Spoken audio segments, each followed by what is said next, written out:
बच्चों आज जो है बच्चों ने बोला था कि सर करंट इलेक्ट्रिसिटी का न्यूमेरिकल प्रॉब्लम का वीडियो बना के अपलोड करिए, तो हम आज स्टार्ट करते हैं करंट इलेक्ट्रिसिटी का न्यूमेरिकल प्रॉब्लम के कुछ क्वेश्चंस हम आपको समझाते हैं, डिफरेंट पैटर्न के समझाते हैं। ठीक है, तो आप लोग ध्यान से समझना क्वेश्चंस को। देखो बच्चों, एक क्वेश्चन हमारे पास ये है कि an arc lamp operate at 80 voltage 10 ampere, suggest a method to use it with a 240 volt DC source, calculate value of the electric component required for this purpose. तो देखो हमारे सामने क्या दिया हुआ था, हमारे सामने जो आर्क लैंप है जो कि 80 वोल्ट 10 एम्पियर की करंट रिक्वायर्ड है और 80 वोल्ट पे ये ऑपरेट हो रहा है, और इसी आर्क लैंप को हमको ऑपरेट करना है 240 वोल्ट डीसी सोर्स से, 240 वोल्ट डीसी सोर्स से। अब चूंकि पहले 80 वोल्ट पे ऑपरेट होता था, अगर हम आर्क लैंप को 240 पे डायरेक्ट कनेक्ट करेंगे तो ये तो डैमेज हो जाएगा। ठीक है, तो अब हमें क्या करना चाहिए, क्या नहीं करना चाहिए, तो वही बोला गया है कि calculate value of electric component required, कि 240 वोल्ट पे आर्क लैम्प को यूज करने के लिए कौन सा इलेक्ट्रिक कंपोनेंट की रिक्वायरमेंट होगी और जो कंपोनेंट होगा उसकी वैल्यू क्या होगी। तो हमने कहा ठीक है भाई, तो ऑपरेटिंग वोल्टेज आर्क लैम्प का हमारे पास है 80 वोल्ट और इसके लिए जो रिक्वायर्ड करंट की वैल्यू है वो 10 एम्पियर है। तो हमने इस दो वैल्यू की हेल्प से आर्क लैम्प का रेजिस्टेंस निकाल लिया। क्या निकाल लिया? आर्क लैम्प का रेजिस्टेंस, की resistance of arc lamp is equal to V by I, ohm's law के अकॉर्डिंग 80/10, 8 ओम का हमारा आर्क लैम्प का क्या आ गया? रेजिस्टेंस आ गया। अब देखो कि हमको इतना पता है कि जब रेजिस्टेंसेज को सीरीज में कनेक्ट कर दिया जाता है तो वोल्टेज डिस्ट्रीब्यूट हो जाता है। ठीक है, तो हमें जो इसको 80 वोल्ट पे चाहिए तो हम एक ऐसे कंपोनेंट ऐड कर दे इसके साथ सीरीज में कि ये 240 वोल्ट पे ऑपरेट हो सके। मान लेते हैं कि कोई एक इलेक्ट्रिक कंपोनेंट हमने यूज किया और उस इलेक्ट्रिक कंपोनेंट का जो रेजिस्टेंस था वो क्या था? R डैश था। ठीक है, हमने क्या लेट किया? लेट ये एज्यूम किया कि जो हमारा इलेक्ट्रिक कंपोनेंट है उसकी रेजिस्टेंस R डैश है। अब इस R डैश को आर्क लैम्प के साथ क्या कर देंगे? सीरीज में कनेक्ट कर देंगे। यानी कि पहले मान लो हमारे पास ये एक आर्क लैम्प है, ये हमारा मान लो एक आर्क लैम्प था और इसके साथ एक कोई इलेक्ट्रिक कंपोनेंट हमने ऐड किया जिसका रेजिस्टेंस हमने ले लिया R, और अब ये 240 वोल्ट डीसी सोर्स से ऑपरेट हो रहा है। तो अब इस पूरे सर्किट का नेट रेजिस्टेंस निकाला हमने, तो नेट रेजिस्टेंस हमारा क्या आ जाएगा? क्योंकि ये भी और ये दोनों सीरीज में है। ठीक है, तो इसका रेजिस्टेंस और इसका रेजिस्टेंस डायरेक्ट ऐड हो जाएगा, तो हमारा ये हो गया दोनों का कंबाइंड रेजिस्टेंस। ठीक है, R डैश प्लस R, और इसमें करंट कितना जा रहा है? वही, क्योंकि भाई 10 एम्पियर का करंट ही पे ये ऑपरेट होगा, वरना तो इससे कम, इससे ज़्यादा अगर हो गया तो ये डैमेज हो जाएगा। तो मैक्सिमम करंट की वैल्यू हमारी 10 एम्पियर है। दोनों का इक्विवेलेंट रेजिस्टेंस हमारा हो गया R प्लस R डैश। ठीक है, अब V is equal to IR लगा देंगे, तो I into equivalent resistance is equal to V। यहाँ से हम R डैश की वैल्यू को सीधे सीधे सिंप्लीफाई कर लेंगे कि 10 एम्पियर करंट, ये दोनों का कंबाइंड रेजिस्टेंस इक्वल टू 240। देखो एक जीरो से एक जीरो कैंसिल, तो 8 plus R dash is equal to 240, R dash is equal to 24 minus 8, 24 में से 8 को माइनस करोगे 16 ओम आ जाएगा। यानी जो हम इलेक्ट्रिक कंपोनेंट लगाएंगे इसका रेजिस्टेंस हमें कितना मिला? 16 ओम मिला। ठीक है, तो इस तरीके से हम इस क्वेश्चन को सोल्व कर लेंगे। ठीक है, तो ये एक क्वेश्चन हो गया। अब डिफरेंट क्वेश्चन हम आपको समझाते हैं। देखो बच्चों, अब हमारे पास एक दूसरा क्वेश्चन है कि a wire of 10 ohm resistance is stretched to thrice its original length, what will be its new resistivity and new resistance. ठीक है, कि हमारे पास एक कोई वायर था, ठीक है, L लेंथ का, और इसका रेजिस्टेंस हमारा कितना है? 10 ओम है। अब इसको 3 टाइम स्ट्रेच कर दिया। 3 टाइम स्ट्रेच करने का मतलब कि L लेंथ का था और अब इसकी लेंथ हमारी कितनी हो गई? मान लिया 3L हो गई। तो अब इस वाले का हमारा रेजिस्टेंस क्या होगा ये भी पूछा, और इस वायर की हमारी रेजिस्टिविटी क्या होगी ये भी पूछा गया। तो पहले हम रेजिस्टिविटी पे बात कर लेते हैं, पहला पार्ट। तो देखो बच्चों, रेजिस्टिविटी तो डिपेंड करता है मटेरियल पे, यानी कि जो हमारा वायर यूज्ड है इसके नेचर पे, इसकी मटेरियल पे डिपेंड करता है। ठीक है, तो वायर तो हमारा वही था, अब वायर तो हमारा यही है, अब इसको चाहे जितना बढ़ा दे इसकी मटेरियल में तो कोई फर्क पड़ नहीं रहा। मटेरियल तो एटलीस्ट ऐसा तो है नहीं कि सिल्वर का वायर था और हम इसको खींच दिए तो सोना बन गया, ऐसा तो है नहीं, या इसको खींच दिया सिल्वर का था तांबा बन गया, ऐसा भी नहीं है। तो मटेरियल वही है, तो इसका मतलब रेजिस्टिविटी पे इसके कोई फर्क नहीं पड़ेगा। यानी पहला आंसर सीधा सीधा हम लिख देंगे कि रेजिस्टिविटी रिमेन्स कॉन्स्टेंट, यानी ये अनचेंज्ड है। ठीक है, ये क्या है? अनचेंज्ड है, ये हमारा चेंज नहीं होगा। अब दूसरा पूछा है कि इसका रेजिस्टेंस क्या हो जाएगा। तो भाई देखो अब फर्क पड़ा, क्योंकि अगर वायर था और जब इसको खींचेंगे 3 गुना कर देंगे तो जाहिर सी बात है कि इसका ये जो एरिया ऑफ क्रॉस सेक्शन है, थोड़ा वायर पतला हो जाएगा खींचने के बाद, तो एरिया ऑफ क्रॉस सेक्शन कम हो जाएगा और लेंथ हमारा बढ़ जाएगा। तो इस केस में डायरेक्ट एक फॉर्मूला हम लोग ऐसे यूज करते हैं कि नया जो हमारा जो नए रेजिस्टेंस होगा वो जितने टाइम आपने स्ट्रेच किया है या कंप्रेस किया है उसका square into initial value, resistance की इनिशियल वैल्यू। तो आपने कितने टाइम्स इसको इंक्रीज किया है, 3 गुना, 3 टाइम्स, तो 3 का स्क्वायर इंटू इनिशियल वैल्यू कितना है, 10 ओम है, तो आ गया 9 इंटू 10 दैट इज 90 ओम। ठीक है, तो इस तरीके से हम इसको कर लेंगे। ध्यान रहे रेजिस्टिविटी जो होता है यानी रो की वैल्यू जो हमारी होती है ये अनचेंज होती है, ये टेम्परेचर के साथ चेंज करेगा और मटेरियल का नेचर बदलेगा तब ये चेंज करेगा, अदरवाइज रेजिस्टिविटी कांस्टेंट रहेगा। ठीक है, अब चलते हैं एक डिफरेंट क्वेश्चन की तरफ। ठीक है, तो देखो बच्चों अब हमारे पास एक नया क्वेश्चन है, क्वेश्चन नंबर 3 कि a potential difference is 100 volt applied at the end of 1 metre copper wire, कि 1 मीटर लेंथ का कॉपर वायर था और उसके एंड पर 100 वोल्ट का पोटेंशियल डिफरेंस अप्लाइड था। कैलकुलेट करना है क्या, average drift velocity of the electron. ठीक, दूसरा कि compare it with the thermal velocity at 27 degree centigrade. आपके पास कंडक्टिविटी दिया हुआ है, number of density of electron दिया हुआ है और बोल्ट्जमैन कांस्टेंट की वैल्यू दी हुई है, यानी कि इन सब की यूज हमें होना है। तो देखो बच्चों सबसे पहले हमको ड्रिफ्ट वेलोसिटी निकालना है, तो हम लोग ये फॉर्मूला जानते हैं कि करंट बराबर होता है NEAVD, N number of electron, ठीक है, E क्या होता है charge on electron, area of cross section and drift velocity. तो करंट डेंसिटी बराबर क्या होता है, J बराबर I/A। ठीक है, तो I/A यानी I को जब A से डिवाइड कर दोगे तो J की वैल्यू मिल जाएगी, यानी ये वाला टर्म हमारा नीचे आ जाएगा इसके, तो NEVD बचेगा, यानी करंट डेंसिटी की वैल्यू NEVD बचा। अब हमारे पास ध्यान से देखना कि भाई J बराबर, हमारे पास J की वैल्यू दिया नहीं है क्योंकि J बराबर है एम्पियर पर मीटर स्क्वायर, यानी इसकी यूनिट एम्पियर पर मीटर, और इसकी वैल्यू हमारे पास अननोन है, तो हम ये फॉर्मूला अप्लाई नहीं कर सकते। तो ओम्स का जो वेक्टर रिप्रेजेंटेशन था, वेक्टर रिप्रेजेंटेशन में ये वैल्यू आपको मिलती है कि J is equal to sigma into E. अब सिग्मा हमको दे रखा है, नहीं कंडक्टिविटी दे रखा है, और E बराबर होता है V/L। E बराबर क्या होता है V/L, तो उसके एंड पर अप्लाइड वोल्टेज भी हमको दिया हुआ है और लेंथ की वैल्यू भी हमको दी हुई है। तो हमने कहा कि ठीक है, तो J के जगह हमने क्या लिख लिया, सिग्मा इंटू E। अब सिग्मा E की जगह लिख दिया V/L, तो सिग्मा V/L। अब हम ये वाला रिलेशन और ये वाला रिलेशन आपस में इक्वल कर लेंगे। इन दोनों को जब इक्वल करोगे तो VD की वैल्यू क्या मिल जाएगी, सिग्मा V/L इंटू NE, तो सिग्मा V NEL। अब सिग्मा की जगह सिग्मा की वैल्यू रखो, V की जगह V की वैल्यू रखो 100 वोल्ट, N की जगह नंबर ऑफ डेंसिटी आपको दे ही रखा है टोटल वायर का। ठीक है, कहाँ दिया है, ये N आपको दे ही रखा है। E की वैल्यू हमारे पास पता ही है 1.6 इंटू 10⁻⁻19 होता है। L की वैल्यू दिया ही है, यानी वोल्टेज यहाँ दिया है, लेंथ यहाँ दिया है, सिग्मा ये दिया है, N की वैल्यू यहाँ पे मिल गया, और E की वैल्यू सबको पता होता है कि 1.6 इंटू 10⁻⁻19 होता है।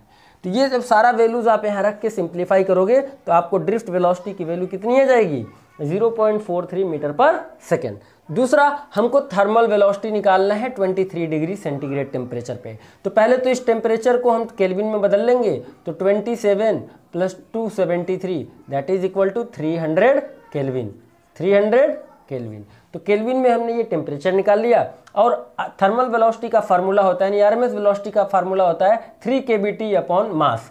ठीक है, तो 3 की वैल्यू 3, बोल्ट्जमैन कांस्टेंट यहाँ से ले लिया, टेम्परेचर आपको 300 मिल गया, मास ऑफ इलेक्ट्रॉन पता ही होता है कि मास ऑफ इलेक्ट्रॉन होता है 9.0 या 9.1 भी ले सकते हो, 10⁻⁻31 किलोग्राम। तो ये वैल्यूज जब यहाँ सब्स्टिट्यूट कर दोगे, केबी की यहाँ से वैल्यू, मास यहाँ दिया है, टेम्परेचर आपको ये रहा। ठीक, तो यहाँ से आपको VRMS की वैल्यू इतनी मिल जाएगी। चूंकि कंपेयर करना था, तो कंपेयर का मतलब दोनों को डिवाइड कर दो, यानी ड्रिफ्ट वेलोसिटी को थर्मल वेलोसिटी से डिवाइड कर दो, आपको ये वैल्यू मिल जाएगा। ठीक है, तो इस पैटर्न पे इस तरीके से देखो, हमेशा ध्यान रखना जब आपको न्यूमेरिकल सोल्व करना हो तो सबसे पहले आप क्वेश्चन को बार बार पढ़ो, रिपीट करो, क्या वैल्यू दिया है वो लिखो कि आपके क्वेश्चन में क्या क्या वैल्यूज नोन है, जो दिया है अब सोचो कि हमें जो पूछा गया है उसको निकालने में क्या ये वैल्यू सफिशिएंट हैं या नहीं है।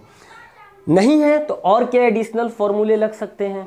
ठीक है, तो जब आप उस तरीके से कई सारे फार्मूले लिखोगे जिस वैल्यू को निकालना है, उससे जुड़े हुए जो टर्म्स उसमें यूज हैं, तो आपको खुद ही आइडिया लग जाता है कि कौन कौन से फॉर्मूले हम यूज करेंगे तो हमारा इसका आंसर मिल जाएगा। ठीक है, तो हमने वही कहा कि करंट का फार्मूला आपको पता था, करंट डेंसिटी हमने निकाल लिया, करंट डेंसिटी से सिग्मा ई की वैल्यू भी होती है और ये वैल्यू भी होती है, मतलब ये दोनों बराबर कर दिया, वीडी की वैल्यू ऑटोमेटिकली। अब इसमें सारे टर्म्स हमारे पास नोन हो गए थे।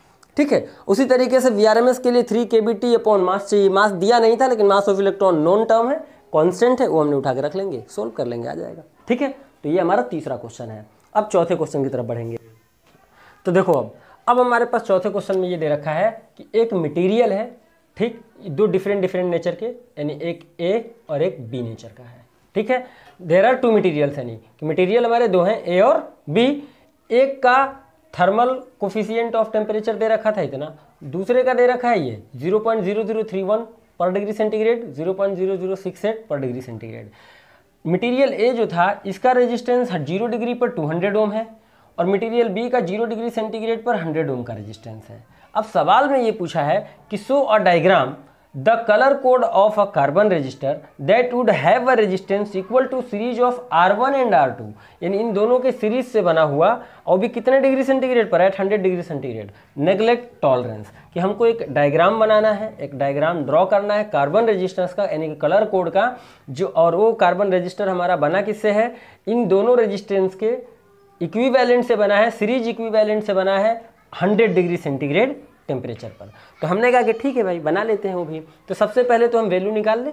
हमने कहा आरटी का फॉर्मूला क्या होता है, यानी temperature at T degree centigrade, तो temperature at 0 degree centigrade into 1 plus coefficient of thermal resistance into change in temperature.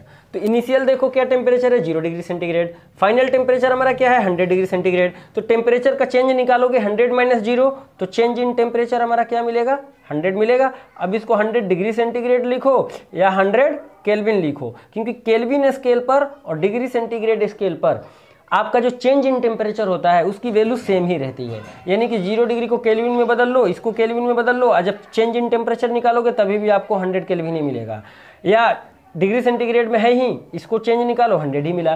तो हमें ये फॉर्मूले में हम R1 की वैल्यू R1 डैश, यानी मान लेते हैं 100 डिग्री सेंटीग्रेड पर टेम्परेचर रेजिस्टेंस इसका कुछ और हो जाएगा, वो हो गया R1 डैश। तो हमने निकाला R1 डैश। तो इनिशियल रेजिस्टेंस 0 डिग्री वाला 1 plus coefficient of thermal resistance change in temperature, इसको सोल्व करोगे 262 ओम आ जाएगा। अब सिमिलरली कि इस दूसरा जो रेजिस्टेंस 0 डिग्री पे था इसकी वैल्यू 100 ओम है, अब इसका 100 डिग्री सेंटीग्रेड पर रेजिस्टेंस निकालेंगे। तो 100 डिग्री पर रेजिस्टेंस निकाला, मान लिया वो R2 डैश है, R2 डैश की वैल्यू सब्स्टिट्यूट कर दिया, निकाला 168 ओम मिला। ठीक है, यानी R2 डैश की वैल्यू आपको क्या मिला, 168 ओम। अब इसका इक्विवेलेंट रेजिस्टेंस, बिकॉज जो हमको कार्बन रेजिस्टर ऑब्टेन करना है वो इन दोनों के सीरीज कॉम्बिनेशन से बना है, तो इन दोनों को सीरीज कॉम्बिनेशन में ऐड करके इक्विवेलेंट रेजिस्टेंस निकाल लिया, ये कि R equal to R1 dash plus R2 dash. तो ये हमारा कार्बन कलर कोड वाला कार्बन रजिस्टर का रेजिस्टेंस की वैल्यू मिला 430 ओम। 430 ओम को हमने लिखा 43 into 10 to the power 1 ohm. अब देखो कलर कोड निकालते हैं, तो भैया आपने इसके लिए पढ़ा होगा बीबी रॉय वाला कॉन्सेप्ट, ठीक है, एक टेबल होती है बाकायदा, B B Roy great boy very good wife वाला जो है, ठीक है। तो उस वाले कॉन्सेप्ट से हमने देखा कि 4 नंबर येलो कलर को रिप्रेजेंट करता है, तीसरा नंबर ऑरेंज कलर को रिप्रेजेंट करता है, और 10 टू द पावर 1 ब्लैक के बाद ब्राउन आता है, तो ब्राउन वाला कलर को रिप्रेजेंट करता है। अब इसका डायग्राम बनाना है, अब डायग्राम बना लो ऐसे कि भैया ये हमारा एक कार्बन कोड वाला रजिस्टर है, ठीक, इसमें पहली पट्टी, दूसरी पट्टी, तीसरी पट्टी, ये हमारा येलो कलर हो गया, ये हमारा ऑरेंज कलर हो गया, और ये वाला हमारा ब्राउन कलर हो गया, ठीक है। तो ये हमारा डायग्राम हो गया इसका सिंपल, और इस तरीके से हम इसको सोल्व कर लेंगे। तो इस तरीके के भी क्वेश्चन आपको मिलते हैं, जो कि हमने आपको समझाया यहाँ पे कैसे निकालेंगे, डिफरेंट टेम्परेचर का कॉन्सेप्ट है, ठीक। अब इसके बाद एक और क्वेश्चन पे चलते हैं। देखो अब हमारे पास एक नया क्वेश्चन है कि temperature coefficient of resistance wire is इतना 0.00125 पर डिग्री सेंटीग्रेड। अब दिया है at 300 kelvin temperature its resistance is 1 ohm, at what temperature resistance will be 2 ohm, resistance will be 2 ohm. तो 300 केल्विन टेम्परेचर पर रेजिस्टेंस दे दिया कि 1 ओम है, किस टेम्परेचर पर हमारा रेजिस्टेंस 2 ओम होगा। हमने कहा ठीक है, अल्फा की वैल्यू हमारे पास दिया है, इनिशियल यानी 300 केल्विन टेम्परेचर का रेजिस्टेंस दिया है, तो मान लिया कि T1 हमारा 300 केल्विन दिया है, इसको हमने डिग्री सेंटीग्रेड में बदल लिया 27 डिग्री सेंटीग्रेड, यानी कि R27 की वैल्यू 1 दिया है। T2 टेम्परेचर हमसे पूछा गया है कि दूसरा वाला टेम्परेचर क्या होना चाहिए कि रेजिस्टेंस हमारा 2 ओम हो, तो हमने कहा RT की वैल्यू हमारे पास दे दिया है, T2 लिख लो, RT2 की वैल्यू हमारा 2 ओम दे दिया है। तो अब हम क्या करें कि T2 कैसे निकाला जाए, तो हमने कहा भाई मान लेते हैं कि T2 हमारा क्या है, T टेम्परेचर है। अब ये फॉर्मूला हमने यूज किया कि RT is equal to R0 यानी resistance at 0 degree centigrade into 1 plus coefficient of thermal resistance into change in temperature. ये फॉर्मूला यूज करके आ गए। R27 is equal to R0। अब देखो R0 की वैल्यू इस क्वेश्चन में दिया ही नहीं है, तो हम उसको एज इट इज लिखेंगे 1 plus alpha change in temperature, यानी कि इसके रिस्पेक्ट में और 0 डिग्री वाले के रिस्पेक्ट में। तो भाई 27 इसका टेम्परेचर 27 है और R0 वाला टेम्परेचर 0 है, तो 27 माइनस 0 27, यानी डेल्टा T1 की वैल्यू 27 आ गया। RT is equal to R0 1 plus alpha delta T2। अब डेल्टा T2 तो उसका टेम्परेचर हमने क्या ले रखा है, T ले रखा है, और 0 से इसका टेम्परेचर 0, तो T माइनस 0 T आ जाएगा। दोनों वैल्यू हमने लिख दिया, डिवाइड कर दिया, तो R27 की वैल्यू आपके पास 1 है और RT की वैल्यू हमारा 2 है, या RT2 ले लो, ठीक है। तो इसकी वैल्यू हमारे 2 है, तो 1 2, तो यहाँ पे देखो नीचे लिख दिया 1/2। यहाँ पे ये जो वैल्यू है ये दोनों लिख लिया हमने। लिखने के बाद R0 cancel, 1 plus alpha into 27 1 plus alpha into T, cross multiply करोगे तो इसको इसके साथ, तो 1 प्लस अल्फा टी आ जाएगा, 2 टाइम्स ये हो जाएगा, तो 2 प्लस 54 अल्फा। अब 1 ये वाला 1 इस तरफ जाएगा तो 2 में से सब्ट्रैक्ट हो गया, 1 बचा, ठीक। और ये अल्फा हमारा डिवीजन में आ गया। अब यहाँ पे अल्फा की वैल्यू जो कि हमारे पास ये दे रखा है, ये वैल्यू रख के सिंप्लीफाई करोगे तो 854 डिग्री सेंटीग्रेड आ जाएगा। तो टेम्परेचर जब डिग्री सेंटीग्रेड में हमको मिल गया, 273 ऐड कर दोगे, केल्विन में आपको टेम्परेचर मिल जाएगा। और पता है ये क्वेश्चन जो है ना IIT का है, ये क्वेश्चन IIT का है, कभी आया होगा लेकिन है IIT का, ठीक है बच्चों। तो एक ये क्वेश्चन हो गया। अब चलो नेक्स्ट क्वेश्चन एक और बताते हैं आपको। अब देखो बच्चों हमारे पास नेक्स्ट क्वेश्चन है कि determine the voltage drop across R1 in the given circuit, यानी ये R1 है जिसकी वैल्यू 18 ओम है, यहाँ का पोटेंशियल डिफरेंस निकालना है। वोल्टेज ड्रॉप का मतलब इसके एंड का पोटेंशियल डिफरेंस निकालना है। R2 की वैल्यू जो बीच में कनेक्टेड है 10 ओम है, R3 5 ओम है, R4 10 ओम है, और अप्लाइड वोल्टेज हमारा 60 वोल्ट है। अब यहाँ का पोटेंशियल डिफरेंस हमको निकालना है, इसका मतलब कि यहाँ पे जाने वाला करंट की वैल्यू हमको क्या होना चाहिए, पता होना चाहिए। तो सबसे पहले हम क्या करते हैं ऐसे क्वेश्चन में कि पूरा इक्विवेलेंट रेजिस्टेंस निकाल लें। तो देखो यहाँ से हमारा करंट गया यहाँ तक, यहाँ जंक्शन है। अब यहाँ पे मान लेते हैं कि करंट आई जा रहा है, अब यहाँ पे आके करंट हमारा टूट गया, ये मान लो I1 हो गया और इसमें हमारा I2 चला गया। I2 हमारा इधर से आया और इधर से हमारा घूम के I1 आया, अब फिर हमको यहाँ I मिल गया। तो इसका मतलब I1 करंट R3 में जा रहा है, I1 करंट ही हमारे R4 में जा रहा है, ठीक है।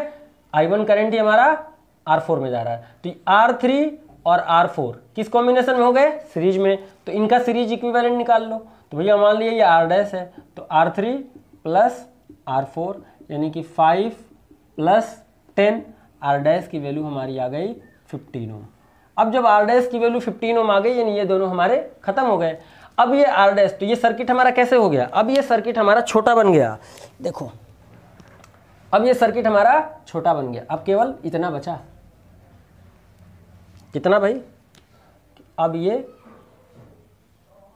इतना बचा, ठीक। और ये है R dash is equal to 15 ohm. अब इसमें करंट हमारा I1 था, I1 है। अब R डैश और R2 किस कॉम्बिनेशन में है, पैरेलल में। अब मान लिया इनका इक्विवेलेंट R डबल डैश है, तो R डबल डैश निकाल लिया कि R dash into R2 divided by R dash plus R2, तो भैया निकाल लो। तो R double dash is equal to R dash 15 into 10 divided by 15 plus 10, तो 15 इंटू 10 डिवाइडेड बाई 25, 5 से 5 2 जा 5 5 जा 5 से इसको काट दो 3, तो 3 2 जा 6 ओम आ गया, ठीक है। तो R डबल डैश की वैल्यू हमारी 6 ओम आ गई। अब देखो 6 ओम हो गया R डबल डैश, यानी ये दोनों आपस में कनेक्ट हो गए।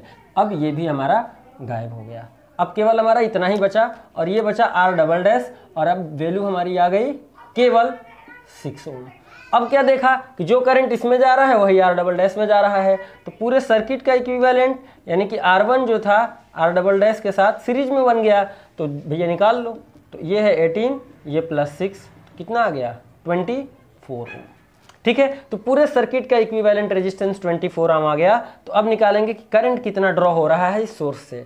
तो करंट बराबर voltage upon R equivalent. Voltage हमारा 60 है और रेजिस्टेंस की वैल्यू हमारी 24 है। 6 से काट लिया, 6 से काटा 10, 6 से काटा 6 4 जा 24, 2 से काटा या 4 से ही काट लो तो आ जाएगा 2.5 एम्पियर, 2.5 एम्पियर। ठीक है, तो करंट की वैल्यू हमको मिल गई 2.5 एम्पियर, जो कि ये हमारा सोर्स ड्रॉ कर रहा था इसमें। तो 2.5 एम्पियर का करंट ही तो हमारा इस 18 ओम वाले रेजिस्टेंस में जा रहा है और यही है R1, और इसी के क्रॉस हमको वोल्टेज ड्रॉप निकालना है। तो जब करंट की वैल्यू हमको मिल गई तो हम निकाल लेंगे कि voltage drop across R1 is equal to I into R1। I की वैल्यू है 2.5 और R1 की वैल्यू है 18। भैया मल्टीप्लाई कर लिया और फटाक से हमने इसको लिख लिया, कोई दिक्कत तो नहीं। मल्टीप्लाई कर लिया, अब फटाक से हम वैल्यू लिख लेंगे, कोई दिक्कत वाली बात। तो बड़े सिंपल से क्वेश्चन होते हैं। सर्किट डायग्राम से रिलेटेड क्वेश्चन अब कल की वीडियो में हम बनाएंगे। ठीक है बच्चों, सर्किट डायग्राम से रिलेटेड क्वेश्चन अब हम लोग कल सीखेंगे, और आज के लिए इतना ही रहने देते हैं। और बाकी आपके कोई भी डाउट्स होता है किसी भी तरीके का, तो मैंने बता ही रखा है कि हमारे वीडियो के डिस्क्रिप्शन में व्हाट्सअप नंबर पड़ा है। व्हाट्सअप नंबर पे आप अपने डाउट हमसे पूछ सकते हो। ठीक है बच्चों, तब तक के लिए बाय एंड जय हिंद।